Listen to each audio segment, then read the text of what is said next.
గుంటూరులోని చంద్రమౌళి నగర్లో మెడక్స్ hospital super speciality eye కేర్ను మంత్రి పెమ్మసాని చంద్రశేఖర్ ప్రారంభించారు.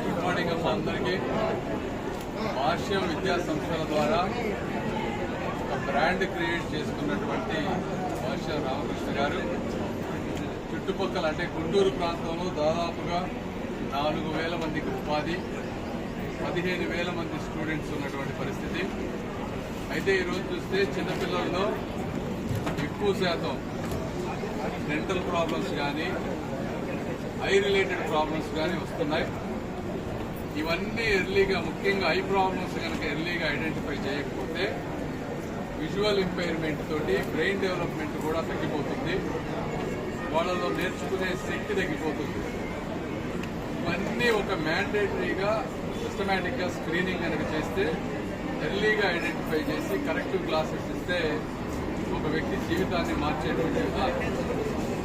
అలాంటి ఆలోచనతో, గొప్ప ఆలోచనతో బయట వాళ్ళు ఎవరున్నా లేకపోయినా దాదాపుగా తనకున్నటువంటి స్టాఫ్ కానీ లేకపోతే స్టూడెంట్స్కి కానీ ఒక డెంటల్ కానీ ఒక ఐ క్లినిక్ కానీ అదేవిధంగా మానసికంగా ఒక సైకలాజికల్ ఇష్యూస్ ఫియర్స్ ఉంటే వాటి గురించి కానీ డెర్మటలాజిక్ ప్రాబ్లమ్స్ కానీ ఇలా అన్నింటినీ కలిపి చేయడానికి ఒక అద్భుతమైన ఫెసిలిటీ బిల్డ్ చేశారు. ఇక్కడ చాలా మోడర్న్గా ఉంది, దాదాపుగా అమెరికాలో ఉన్నట్టుగా ఉంది. కాబట్టి కొత్త అంటే తనకున్న దాంట్లో నుంచి తెలివిగా అడ్జసెంట్గా చక్కగా చేసుకుంటా ఉన్నారు. మీరు ఏ విధంగా అయితే కొన్ని వందల బ్రాంచెస్ 160 బ్రాంచెస్ 2-3 రాష్ట్రాల్లో ఉన్నాయి, ఏ విధంగా స్కూల్స్లో బ్రాంచెస్ పెట్టి అందరికీ మంచి చేస్తూ ఉన్నారో అదేవిధంగా హాస్పిటల్స్ ద్వారా కూడా అదే విధంగా వారు చేస్తారని మనస్ఫూర్తిగా కోరుకుంటూ మమ్మల్ని ఆహ్వానించినందుకు కృతజ్ఞతలు తెలుపుకుంటూ సెలవు తీసుకుంటాను. Thank you sir. Develop system అనేది బాగా ఉంటుంది. పబ్లిక్ ఏదైనా హెల్త్ ప్రాబ్లమ్స్ వస్తే పెద్ద మొత్తంలో అమౌంట్ పెట్టాల్సి వస్తే ఇక్కడ అప్పులు పాలవుతున్నారు. ఇన్సూరెన్స్ స్కీమ్లు, ఇన్సూరెన్స్ సిస్టమ్ అనేది ఇక్కడ ఎలా బిల్డ్ చేస్తారు? ఇప్పుడు ఈరోజు చూస్తే ఆయుష్మాన్ భారత్లో కొంత ఉంది. అదేవిధంగా ఇప్పుడు మన గవర్నమెంట్ వచ్చేటప్పటికి ఎన్టీఆర్ దాన్ని తీసుకుంటే 25 లక్షల వరకు ఇస్తా ఉన్నారు. అంటే దాదాపు 95% to 97% అన్నీ వెళ్ళిపోతాయి వీటిలో. ఇవి కాకుండా మీరు అన్నట్టు ఎక్కడన్నా ఇబ్బంది అయితే మేమే సీఎం రిలీఫ్ ఫండ్ ద్వారా కొన్ని వందల మందికి ఈ రోజున ఇస్తా ఉన్నాం.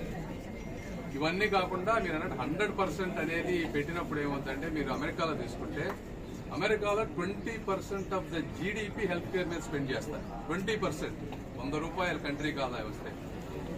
అంటే అది కరెక్టా అనేది కూడా కరెక్ట్ కాదు అంతా. ఇప్పుడంటే కంట్రీలో మనకు పాపులేషన్ ఎక్కువ ఉంది, మన సిచ్యువేషన్ వేరు, మనం అగ్రికల్చర్ల మీద ఆధారపడి ఉన్నటువంటి వాళ్ళం. 100% రావాలంటే మనం కూడా అదే ఖర్చు పెడితేనే వస్తుంది. కాబట్టి 95% మన సామాజిక పరిస్థితులకు అనుగుణంగా బ్యాలెన్స్డ్గా ఉంది అనేది నా ఒపీనియన్. మీరు అన్నట్టు ఇది ఒక కంటిన్యూస్ ప్రాసెస్. డెఫినెట్గా మనం కూడా 2047కి ఏ రోజైతే వికసిత్ భారత్కి వెళ్తామో అవన్నీ కూడా మనకు కూడా వస్తాయి. క్యాష్లెస్ ఉండేదానికి రిలీఫ్ ఎక్కువ ఉంటుందని ఈరోజు గుంటూరు పట్టణంలో ఇది ఒక అద్భుతమైనటువంటి ప్రక్రియగా నేను భావిస్తాను. ఇప్పటి వరకు విద్యారంగంలో నడవెళ్తున్నటువంటి హాస్టల్ స్కూల్స్ హాస్టల్ రామకృష్ణ గారి నేతృత్వంలో నూతన అధ్యాయానికి తెరదీసినట్టుగా వైద్య రంగంలో కూడా అడుగు పెడుతూ మరి ముఖ్యంగా చిన్నారులు ఎక్కువగా బాధపడే అంశాలు ఏంటంటే పళ్ళకు సంబంధించింది, కళ్ళకు సంబంధించింది. ఎందుకంటే మనం ఇంకా నిరక్షరాస్యతతో కూడినటువంటి భావాలతో కూడినటువంటి ఒక మూఢనమ్మకాలతో జీవనం గడుపుతున్న సందర్భంలో వీటిని తొందరగా ఐడెంటిఫై చేయరు. వాళ్ళు చెప్పరు, తల్లిదండ్రులు కూడా ఐడెంటిఫై చేయరు. బట్ ఈ రోజున ఇట్లాంటివి ఉండటం వల్ల స్కూల్స్లో చదువుకునే పిల్లలకు కానీ లేకపోతే ఏ రకంగా ఆయన స్వీయ అనుభవంతో ఈ రోజున ఇలాంటి వాటికి శ్రీకారం చుట్టడం అనేది ఒక నూతన అధ్యాయానికి తెరలేపినట్టుగా నేను భావిస్తా ఉన్నాను. Wish you all the best అని చెప్పి, ఎందుకంటే నేను చెప్పగలిగేది ఇది ఒక ఆయనకి తెలుసు ఎట్లా సక్సెస్ అవ్వాలనేది. సక్సెస్ రేట్ని చూసినటువంటి భాషన్ రామకృష్ణ గారు దీంట్లో కూడా సక్సెస్ అవుతారని చెప్పి పూర్తిగా విశ్వసిస్తూ ఆ భగవంతుడి ఆశీస్సులు వారికి ఉండాలని చెప్పి కోరుకుంటూ